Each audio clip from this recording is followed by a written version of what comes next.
A norma regulamentadora 23, ela limita porta contra incêndio, os tipos de porta, tá certo? Os equipamentos de prevenção e combate a incêndio, como devem ser aplicados, aonde devem ser aplicados, a questão do treinamento também, pessoal treinado e capacitado, a norma NR 23, ela define isso, tá? Ela torna obrigatório que as empresas, tá? Os condomínios, os estabelecimentos, tenham pessoal treinado e capacitado para que possam fazer uso corretamente dos equipamentos de prevenção e combate a incêndio. Seguindo, tá, destrinchando a norma NR 23, proteção contra incêndios, você tem aí, todas as empresas deverão possuir, tá? Isso está estabelecido na norma, nos seus itens e subitens, proteção contra incêndio, saídas suficientes para rápida retirada do pessoal em serviço em caso de incêndio, equipamento suficiente para combater o fogo em seu início, pessoas adestradas no uso correto desses equipamentos. Então, como eu acabei de falar, tá? Essa norma ela define parâmetros básicos no que diz respeito à prevenção e combate a incêndio. Então você tem aí exigência de pessoal treinado, exigência de equipamento suficiente, tá certo? Esse equipamento vai ser definido na norma e nas normas complementares, como NBRs, como os códigos de defesa e pânico, tá certo? De incêndio e pânico, e como também você tem o manual da TSIB, que também garante essa questão dos equipamentos, classifica também as edificações, classificam as questões de como se deve colocar a quantidade correta, tá? O tipo correto de cada equipamento de prevenção e combate a incêndio. Então, a NR 23, ela traz todos esses parâmetros, certo? A questão do estabelecimento das saídas, a largura certa, o tamanho certo da saída, quanto deve medir, a porta, ela deve ser colocada de uma forma que tem que, a sua abertura tem que ser para fora, tá certo? Ela tem que ter uma abertura para fora, tem que ter um material específico para serem feitas as portas corta-fogo, as escadas, a questão de sinalização também é estabelecido na NR 23, sendo que ela também tem o auxílio de outras normas. Quanto à questão de sinalização, que eu acabei de citar, você tem a NR 26, que trata da sinalização de segurança, tá? A sinalização aplicada à segurança. E dentro da prevenção e combate a incêndio, nós temos a questão da sinalização de segurança e de incêndio. Agora é hora de pensar. Antes disso, deixa eu perguntar, alguma pergunta, Ana? Não, professor, nenhuma dúvida até agora. Tudo tranquilo, podemos continuar. Pessoal da tarde, muito calmo, né? Como sempre, tranquilo, mas eu creio que vai surgir dúvidas daqui a pouco. Vão surgir dúvidas. Então, volta lá o slide dele, bota lá pra gente. Hora de pensar. Vou dar 10 segundos para que você possa, certo, responder. 10 segundos para que você possa responder. Qual a importância da legislação que fala sobre a proteção e prevenção contra incêndio em um ambiente de trabalho? Para você aí, faça vamos botar aí uma grande mesa redonda entre o pessoal do polo e decida qual a importância.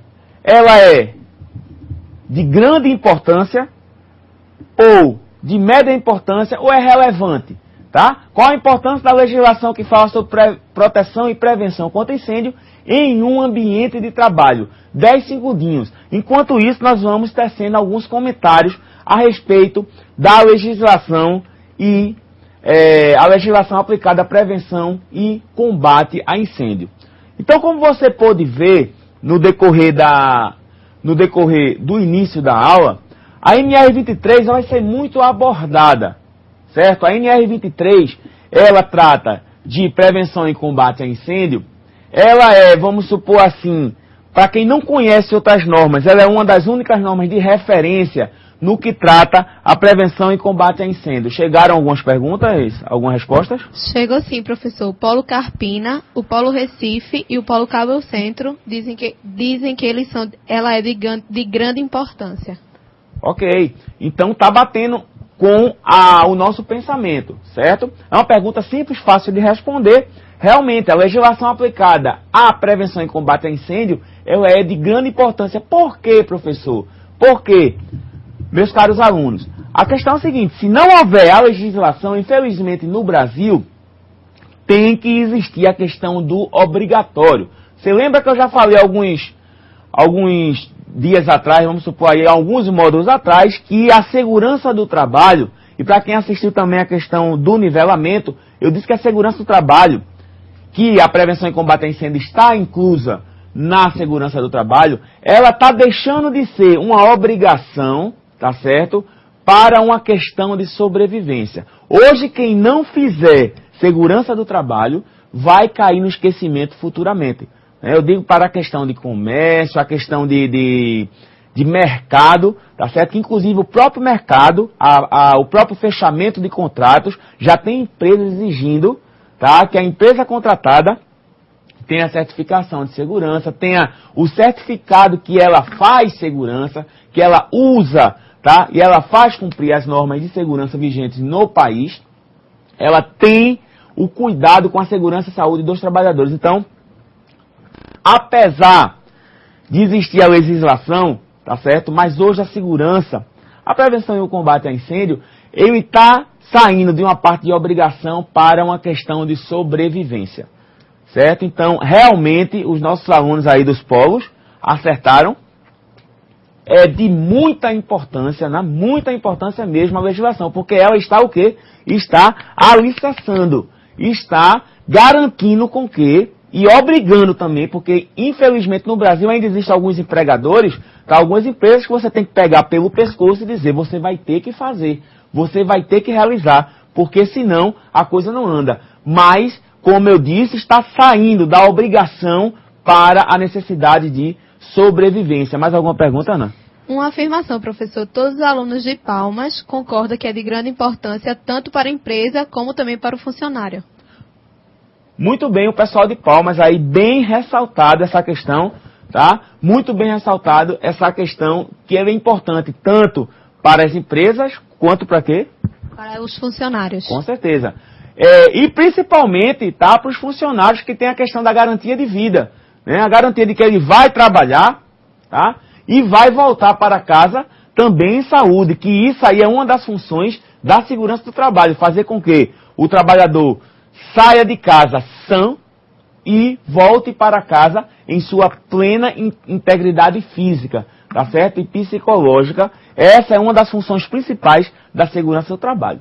Então, a legislação aplicada a incêndio, ela é de fundamental importância, tá? Eu sei que, infelizmente, no Brasil, em alguns pontos, em alguns fatos, nós temos que ter a lei. Nós temos que ter a lei que garanta, certo? Mas, como eu volto a frisar, hoje a segurança, a prevenção e combate a incêndio está deixando de ser uma obrigação para uma necessidade de sobrevivência, principalmente no ramo empresarial, certo?